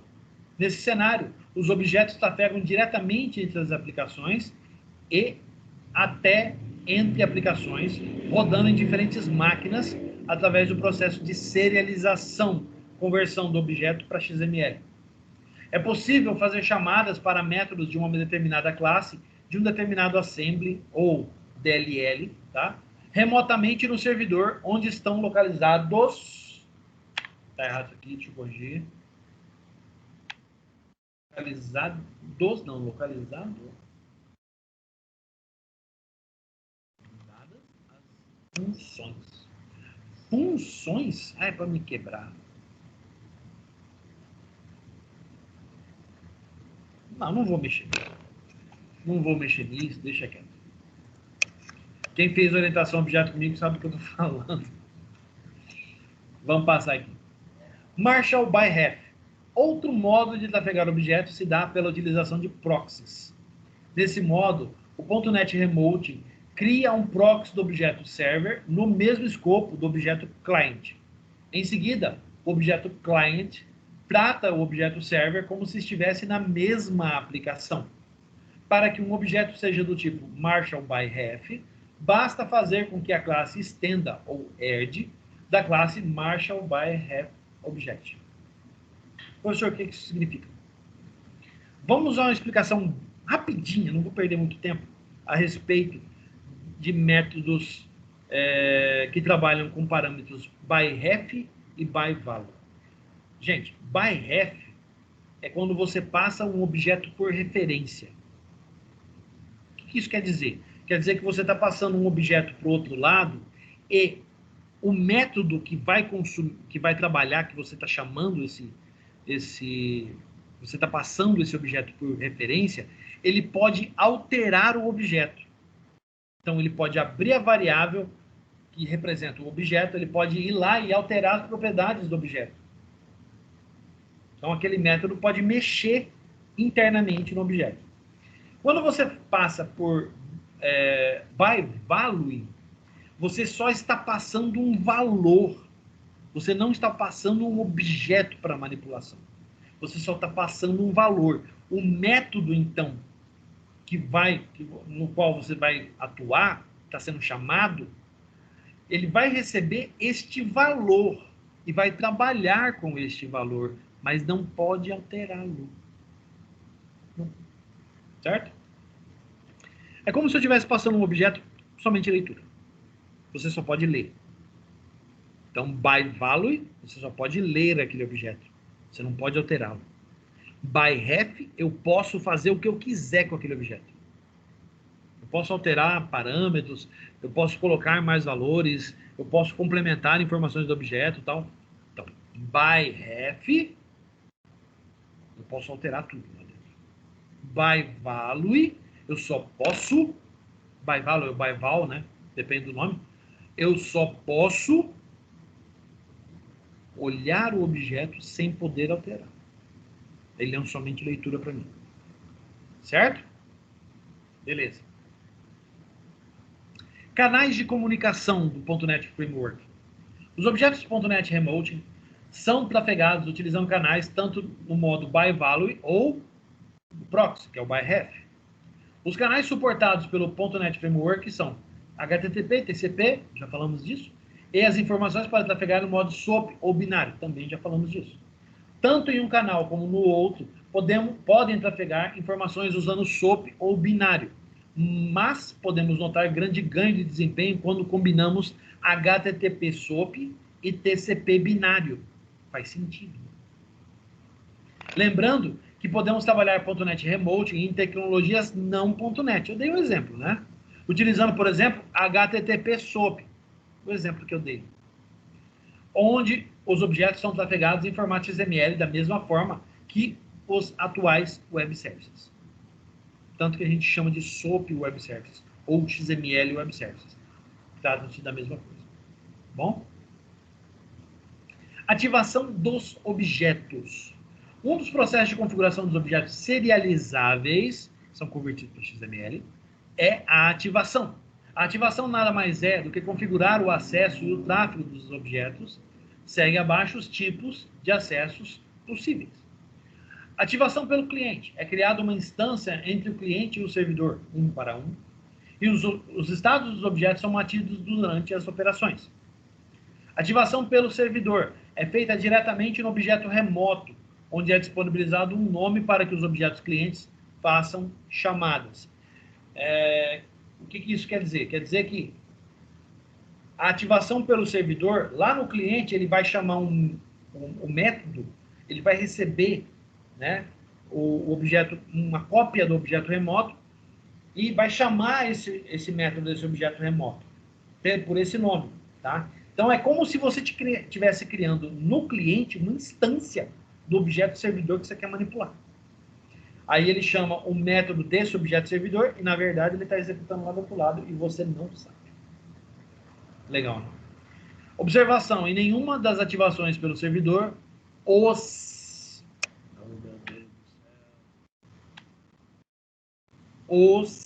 estados dos objetos são mantidos. Não é mantido, não, né? São mantidos.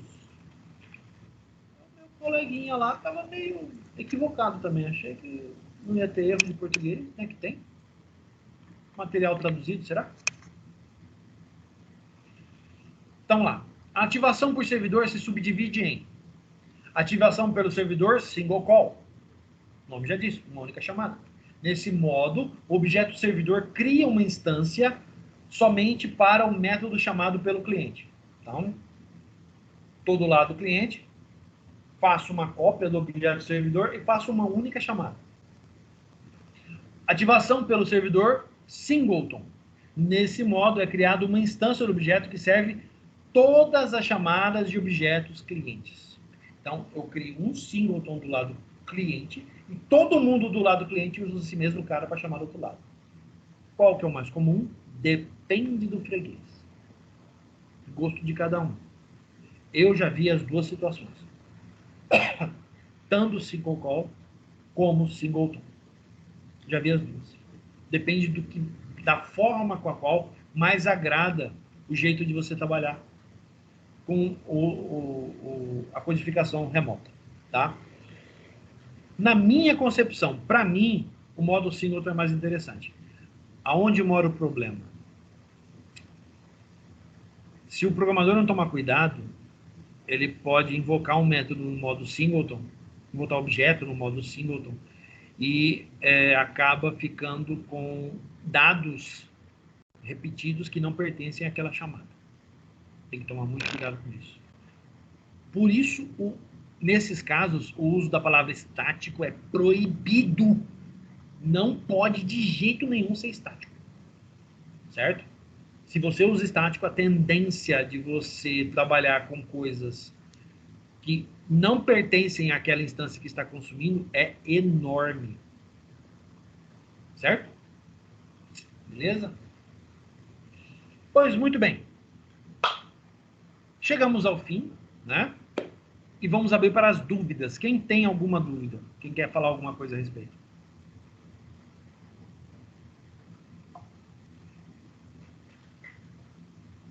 Eu tenho uma dúvida, professor, desde o começo que não quer calar.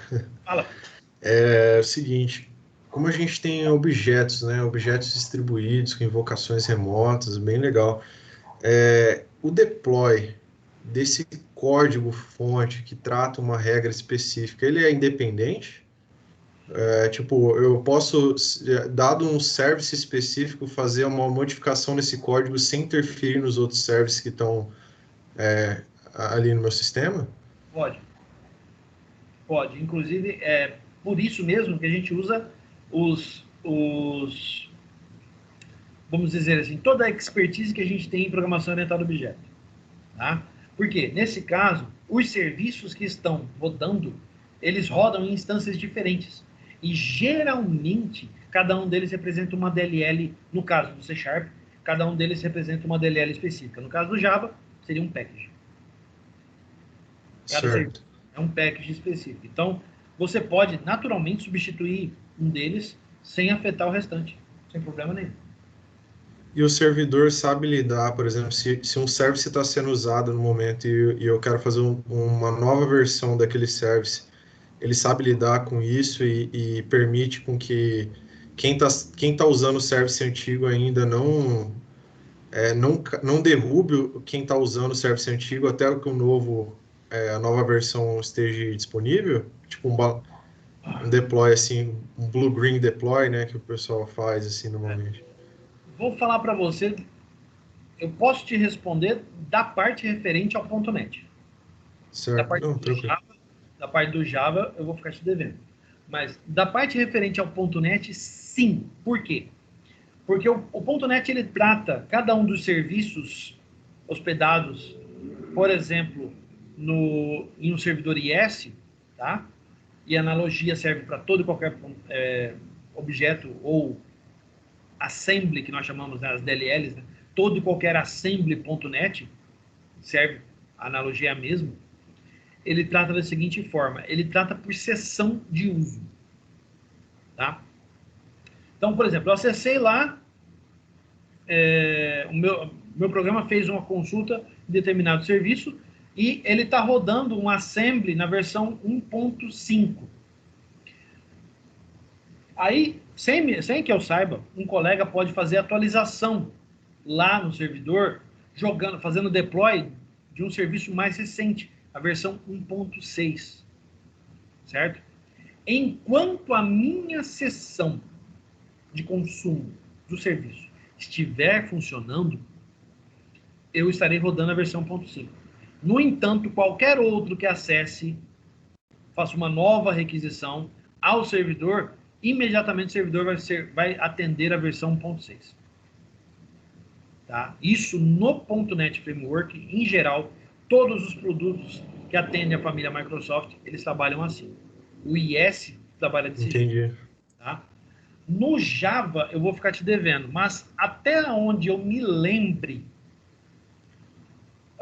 o JBoss, ele tem um lance com ele tem um lance a respeito do EJB que trabalha quase da mesma forma, tá? Se não é da mesma forma. Eu não lembro, porque o pessoal usava muito JBoss lá na época, né? Tinha alguns Tomcats, mas eles usavam JBoss. E eles trabalhavam muito com o conceito do EJB. E cada serviço deles era um EJB. Então, na hora que postava esses caras, o JBoss tinha essa facilidade, né? De tratar por sessão. Então, se você joga uma versão nova, ele não derrubava a instância que estava rodando no momento. Ele começava a atender novas solicitações com aquela versão de JB que foi publicado lá, o JB novo. Legal. Não sei te dizer se o Tomcat faz do mesmo jeito. Ou se o Apache trabalha assim. Não sei te dizer. Da parte do .NET, esse eu assino embaixo. É que, tipo, essa parte de objetos distribuídos, para mim, realmente é uma coisa que eu não tenho muita experiência, nunca trabalhei assim. Então, eu fico curioso sobre essas coisas que, na parte web, normalmente isso já é comum, né? Sim. Ter um balanceador para quando você... Porque normalmente você sobe uma instância do serviço inteiro. Sim. Agora, nesse jeito que você tem vários objetos, vários serviços tratados de forma independente, aí eu não sei como funciona, aí por isso que eu fico curioso. No caso do .NET é desse jeito que eu te falei, tá? Ele trata por sessão. Legal. E ele tem esse lance de versionamento interno, então ele trabalha com isso, tá? Agora, o JBoss, se eu não me falha a memória, ele também trabalha dessa forma, desse jeito que eu te expliquei a respeito do JB. Agora, os outros servidores, aí eu não sei dizer.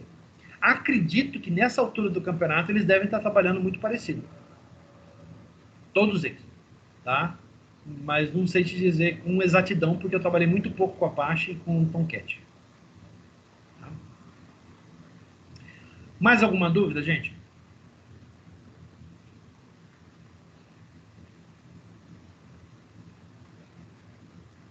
Se não, vamos tratar da prova.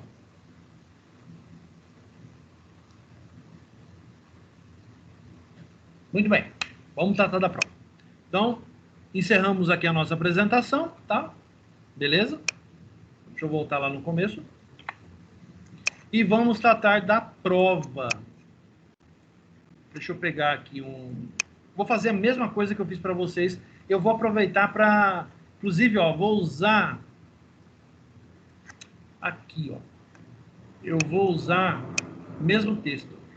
Eu já tinha começado a modificar, tá? Deixa eu só acessar o portal aqui, gente, para fazer uma verificação. Eles pediram para postar a prova em um encontro específico. Eu quero confirmar só qual encontro, para não colocar nenhuma besteira ali, tá? O que vai mudar daquilo que eu tinha falado para vocês? A prova não será disponibilizada no dia da prova. Ela será disponibilizada 48 horas antes da prova. Certo? Então, vamos colocar aqui, ó. Onde estará a prova? Quando? Né? Vamos colocar mais uma pergunta aqui. Quando será disponibilizada? Aí eu coloco aqui 48 horas antes da data da prova. No nosso caso, quinta-feira, pode até mudar ali, quinta-feira, dia 8. Vamos lá aqui. Então, isso aqui, vou clicar em tudo. Onde estará a prova?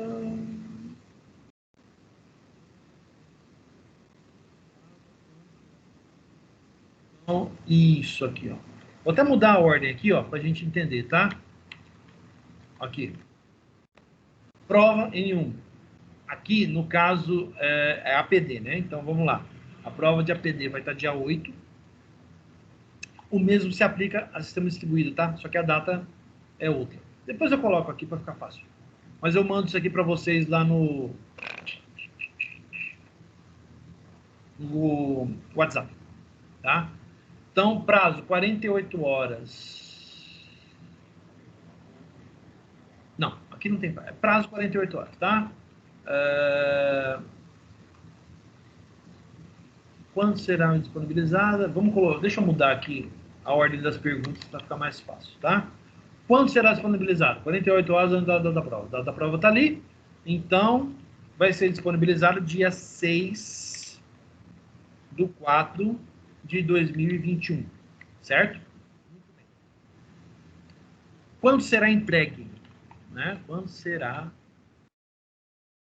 entregue?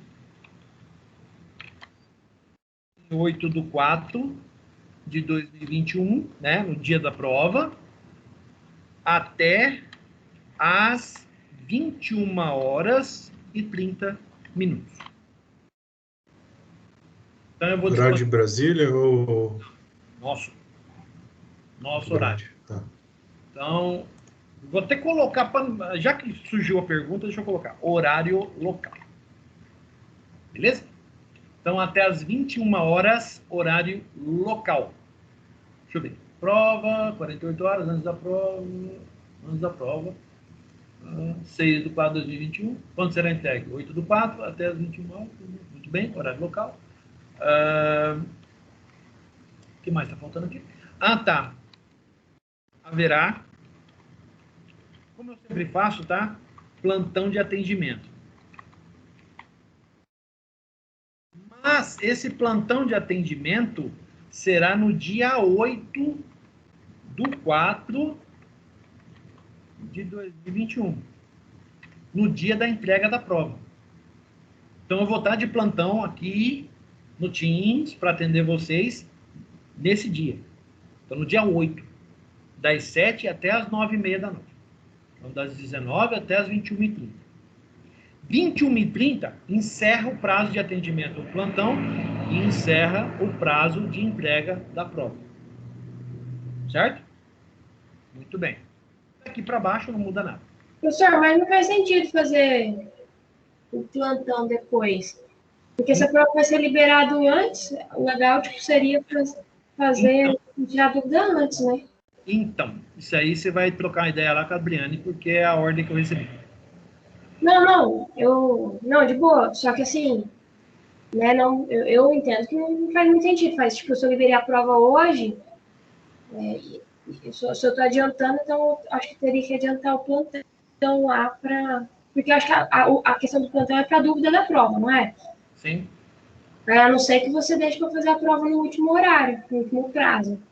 Entendeu? Seria essa a questão. Então, infelizmente, isso é um padrão, né? Da turma, né? Das turmas, né? Não é coisa exclusiva de vocês, não. Eu acho que, inclusive, já estão levando isso em consideração. Ah, legal. O portal não entra. Que legal. Vai estar assim. Tá vendo? Essa regra vai aplicar para todas as provas? Todas. Não, mas Quer dizer, por exemplo... Pode falar. Fala, Felipe. Eu ia perguntar, por exemplo, a prova que... Por exemplo, a gente tem uma prova segunda-feira. Então, quer dizer que essa prova vai ser disponibilizada sábado? Vai. Inclusive, Entendi. eu já vou passar a mesma instrução para os calouros. Os calouros já foram avisados a respeito da prova, mas até agora a gente não tinha essa posição. Agora essa posição veio da Croton e a gente recebeu essa instrução, a gente está passando. Professor, só que a gente de ciências tem matéria que nós teremos prova e vai ser liberado para data de entrega depois, tá? Só para não confundir a galera. A gente tem coisa que vai ser tipo assim, ó, a aula começa na segunda, vai ser liberado na segunda para entregar na terça. É isso, 24 horas. Dá uma revisada e espera um pouquinho o professor informar, porque essa informação aqui foi decidida hoje em reunião de professores, tá? Todos os professores. Porque nós tivemos aula ontem, e aí ontem foi orientado isso. Só se mudou realmente hoje. Então, tá? Mas nada foi comunicado ainda, por isso que eu estou passando o que a gente recebeu até então. Tem que ver, tá? Porque vocês são a primeira turma que eu estou passando essa informação, tá? Até o presente momento,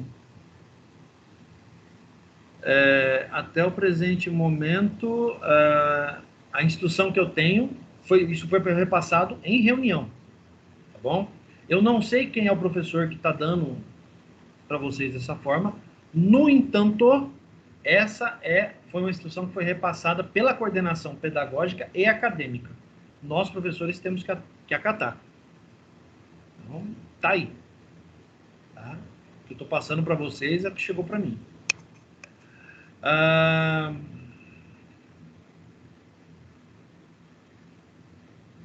Eu acho que o professor Sibelino está um pouco equivocado, mas... Porque as nossas aulas aqui, o nosso modelo aqui não é baseado em... Está errado isso aqui.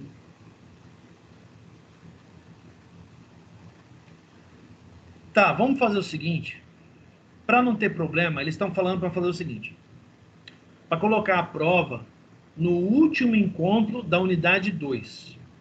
Tá? Seria o encontro 7. Nós não teremos o encontro 7 na próxima aula. Mas, para não ter problema, eu vou colocar lá. Então, vai estar lá. Ó. Deixa eu até marcar aqui aonde que eu vou colocar. Encontro 7. Eles falaram para colocar em aula. Tá? Então, vai estar em aula. Encontro 7, aula. Tá aqui. Tá? Abri o portal para confirmar. Confirmei. Então, é o último encontro da unidade 2 na aula. Então, lá em aula, além tem um material de apoio que contém artigos e links que a gente está utilizando, tá? E vai ter uma outra entrada aqui chamada prova. Certo? Então, Além disso, vai ter também no Google Drive, tá? Eu vou colocar lá no Google Drive para vocês a prova, tá? Ela vai estar lá no Google Drive. Deixa eu dar um zoom menor aqui. Então, uma pasta chamada Prova N1 ou Prova B1. Vai estar lá, tá? Um desses dois nomes aí. Eu devo usar a Prova N1, que a gente já conhece melhor, tá? Então, vai estar em dois lugares. No AVA, encontro 7, aula. Vai estar um link lá, né? Um item lá, prova. Vou chamar de prova N1, tá? E lá no Google Drive, uma pasta prova N1, tá bom? Muito bem.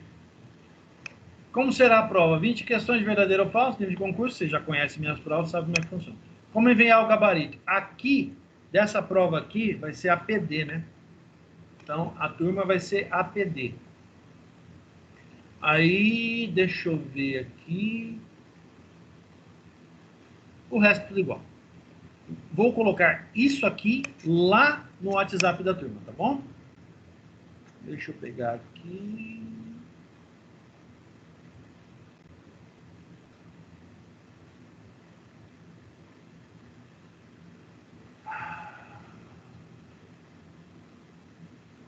Gente, eu não mandei o link dessa aula para vocês hoje? Não tem lá no grupo? Não. Link da aula de hoje, não. Eu entrei em outra aula sem querer, por isso que eu demorei para entrar nessa. Eu entrei pelo link da Adriane. Eu entrei também, mas aí direcionou. Eu não sei se direcionou, fui eu que cliquei no link errado mesmo. Não, Enfim, não. fiquei lá um ano esperando. Não, foi falha minha, gente. Eu devia ter postado, mas é que a gente estava em reunião antes da aula. Então, foi falha minha, tá? Professor, outra dúvida. Pode falar. O trabalho Hum, é válido para as duas provas, né? sim. O nosso. Aí nós que temos as duas matérias, tanto sistema distribuído como arquitetura, a gente manda na prova de arquitetura ou na prova de sistema? Quem for aluno tanto de sistema distribuído como de arquitetura e paralela distribuída, pode mandar em qualquer uma das duas. Tá? Você pode, só não se esqueça que tem aquele lance lá do cabeçalho, lá do assunto, né? Porque senão ele extravia lá e acabou. Não, beleza. Tá bom? Deixa eu colocar aqui, ó. Instruções da prova. Tá? Professor, eu queria tirar uma dúvida do trabalho também, se tiver depois uns 5 minutos. Tudo bem, Felipe. Assim que a gente terminar aqui, a gente já vai lá. Gente, Beleza. A respeito da prova, alguém tem alguma dúvida? Acho que eu não errei nenhuma data ali, né? Tá certo, beleza. Alguém tem alguma dúvida sobre a prova? Vocês entenderam? Ela vai estar disponível, então, dia 6. Vocês têm 48 horas para fazer e vão me entregar na quinta-feira, dia 8, até as 9h30. Certo? Até as 21h30. Gente, após isso, só com autorização da Adriane. Só com autorização do coordenador. Vocês sabem como funciona. Não deixa para mandar na última hora. Ah, fiquei doente. Tá, beleza, sem problema. Apresenta atestado para a Adriane. Eu passo a régua, você faz segunda chamada lá depois, eu só lanço a nota para você, certo? Mas tem que ter testado. Então, e a prova não é a mesma, tá? Antes que alguém fique, sabe disso, né? Quem já fez prova comigo sabe disso, não é a mesma prova. Beleza? Então, eu já coloquei lá a instrução da prova para vocês. Quem tiver alguma dúvida a respeito da prova, né, de execução, alguma coisa assim, fale comigo, tá? Lembrando, essas instruções aqui foram passadas pela coordenação, tá? Eu não estou tirando nada da minha cabeça. Isso aqui foi passado pela coordenação hoje em reunião, tá certo? Então, eu sou o primeiro professor que vocês estão assistindo aula que está passando esse modelo para vocês. Acredito que os outros devem passar para vocês também. Por quê? Isso foi uma instrução que foi repassada para a gente. Agora, gente, se outro professor agir diferente, aí já não é problema meu. Eu tenho que seguir a instrução passada pela coordenação. Bom? Questiona, inclusive, esse professor, caso isso aconteça, por que ele fez isso? Sendo que os outros estão dando no modelo repassado. Né? Não posso ser o único que vai trabalhar certinho, de acordo com o que a Dani quer. Tá bom? Vamos encerrar a aula de hoje, então. Um grande abraço. Quem tiver dúvida do trabalho, quiser tirar alguma dúvida do trabalho, fica aí que a gente conversa. Tudo de bom, um grande abraço e até a próxima, gente. Valeu. Vou parar a gravação.